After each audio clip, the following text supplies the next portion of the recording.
बनाना है। तो जो चीज हमने यहाँ पे चेंज की थी ये और प्रोनाउन सारे ये सभी चीजें उल्टी हो जाएगी। ये तो ये क्या सब्जेक्ट ऐसे ही रहेगा। तो यहाँ पे आस्क्ड लिखा था किसकी जगह पे, साइड टू की जगह पे ऑब्जेक्ट भी है। तो यहाँ क्या कर देंगे, said to me, comma inverted comma की जगह हमने इफ लिखा था तो क्या लगा देंगे, कामा इन्वर्टेड कामा। अब ये माई है, ये क्या है, फर्स्ट पर्सन है, किसके हिसाब से चेंज हुआ होगा, नहीं मी के हिसाब, ही के हिसाब से अगर चेंज होता तो यहाँ पे क्या होता, हिज। यहाँ पे क्या लिखा है, माई। माई है, इसका मतलब यहाँ पे क्या होगा, मी। और मी किसके हिसाब से, यहाँ पे कौन सा पर्सन होना चाहिए, सेकंड पर्सन। सेकंड पर्सन यहाँ पे होता है तभी तो ऑब्जेक्ट के हिसाब से बदलता। अगर यहाँ पे फर्स्ट पर्सन होगा तो सब्जेक्ट के हिसाब से बदलेगा। तो यहाँ पे क्या होना चाहिए, यू। और यू की अपना शब्द का अंग्रेजी क्या होना चाहिए, योर।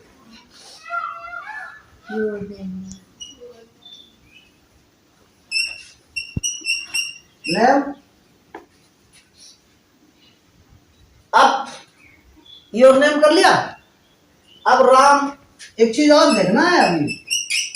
अब ये वाक्य सरल हो गया, इसका मतलब ये वाक्य कैसा था, पहले प्रश्नवाचक कैसा था, अब प्रश्नवाचक तभी हमने ये लिखा था। अब ये वाक्य प्रश्नवाचक नहीं हुआ, प्रश्नवाचक चिन्ह लगाना है। अब यहाँ पे हमें क्या लिखना है, सहायक क्रिया क्या लिखनी है, और सहायक क्रिया किसके हिसाब से लिखनी है, योर नेम, एक वचन है तो यहाँ पे क्या लगाना है, इज। ऐसा समझो। अब ये इज योर नेम राम, अब ये पूरा हो गया। और प्रश्नवाचक चिन्ह लगाना और इनवर्टेड कामा इनक्लोज, समझ रहे। ऐसे ही आपका दूसरा वाक्य आस्क्ड, देखो आस्क्ड तभी लगेगा जब यहाँ पे कामा इनवर्टेड कामा के बाद में क्या होगा, सहायक क्रिया, समझ रहे। तो ये कैसा इंटरोगेटिव वाक्य होगा, she said to me comma inverted comma. अब ये एक तभी तो लगा है जब ये इंटरोगेटिव होगा। इंटरोगेटिव का मतलब सहायक क्रिया पहले होगी। सहायक क्रिया क्या है, बिल, आई के साथ बिल है तो इसका मतलब ये प्रभाव वाला वाक्य है। सहायक क्रिया उल्टी कब होती है, जैसे हर फ्यूचर टेंस में आई बी के साथ सहायक क्रिया क्या लगती है, सैल। लेकिन अगर अवश्य वाली बात आ जाएगी, पता था, अवश्य या प्रभाव जहाँ पे हो तुम्हें ये काम अवश्य करना पड़ेगा तो वो सहायक क्रिया वहां पे उल्टी हो जाती है। आई बी के साथ बिल, बाकी सब कर्ताओं के साथ सैल। अब यहाँ पे क्या है, बिल, बिल का पुट हुआ था तो हम इसे चेंज नहीं करेंगे हम, बिल। अब ये आई है, किसके साथ बदला था, मी के साथ, इसका मतलब यहाँ पे क्रिया की सेकंड पार्ट। फिर क्या लिखेंगे, यू। अब ये लिसन टू आमिर, और प्रश्नवाचक चिन्ह और inverted comma enclose.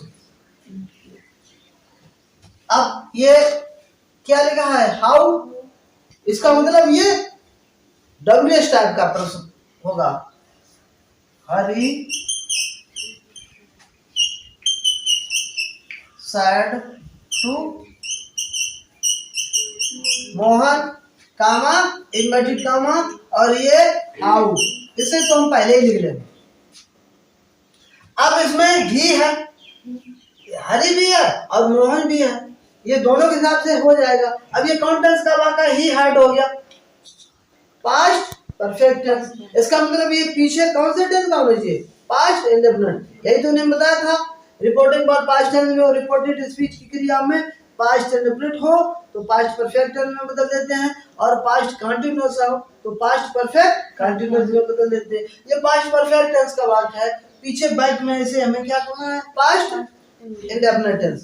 Past indefinite tense का निगेटिव वो इंटरोगेटिव, पास्ट इंडेफिनिट टेंस का इंटरोगेटिव, समझ रहे। तो हाउ भी हो गया, इसके बाद में हम क्या लगाएंगे, सहायक क्रिया डिड। अगर डिड नहीं लगाएंगे तो ये प्रेजेंट इंडेफिनिट का हो जाएगा। डिड हो गया, हाउ डिड। अब ये ही,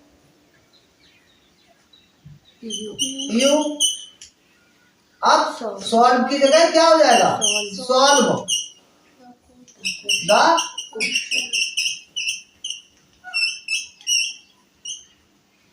पास्ट में हमने किया था, क्रिया की थर्ड फॉर्म कर दी थी। जब हम इसमें पास्ट इंडेफिनिट में करेंगे तो क्रिया की फर्स्ट फॉर्म हो जाएगी, और पास्ट परफेक्ट में तो ये हो गया था। अब ये जो Mohan said to Sita that, ये असर्टिव वर्ब हो गया। मोहन, अब साइड टू लगा है पहले से ही, तो हम इसे साइड टू ही बना रहने देंगे, यहाँ पे चेंजिंग नहीं करना है, समझ रहे। कभी कभी ऐसा भी कर देते हैं, जैसे यहाँ पे हमने टोल्ड लिखते हैं, यहाँ पे हम टोल्ड नहीं लिखेंगे, तो फिर उल्टा मत कर देना कि साइड टू है तो हम इसका उल्टा कर देंगे टोल्ड, क्योंकि ऐसे जो वाक्य होते हैं डायरेक्ट वाले, उनमें साइड टू ही लिखा होता है। ठीक, साइड टू सीता, कहाँ इन्वर्टेड कहाँ। ठीक, अब सी थर्ड पर्सन है, इसमें कोई चेंजिंग पहले देन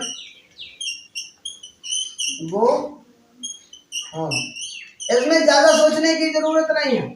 ठीक, जब यहाँ पे थर्ड पर्सन लिखा हो तो हम ये नहीं सोचेंगे किसके हिसाब से, भाई इसके हिसाब से भी बदल सकता है, सीता के हिसाब से। ठीक, और ये थर्ड पर्सन भी हो सकता है, यहाँ पे हम सी विल गो होम ये भी कर सकते हैं, और यू भी कर सकते हैं, समझ रहे। यहाँ पे हम यू, अर्पित, यहाँ पर हम क्या कर सकते हैं, यू भी कर सकते हैं, क्योंकि यू बदल जाएगा सीता के हिसाब से, और थर्ड पर्सन है तो थर्ड पर्सन बना ही रहता है, उसमें कोई चेंजिंग नहीं होती। सी हम सी भी लिख सकते हैं और यू भी लिख सकते हैं, समझ रहे। अब मदर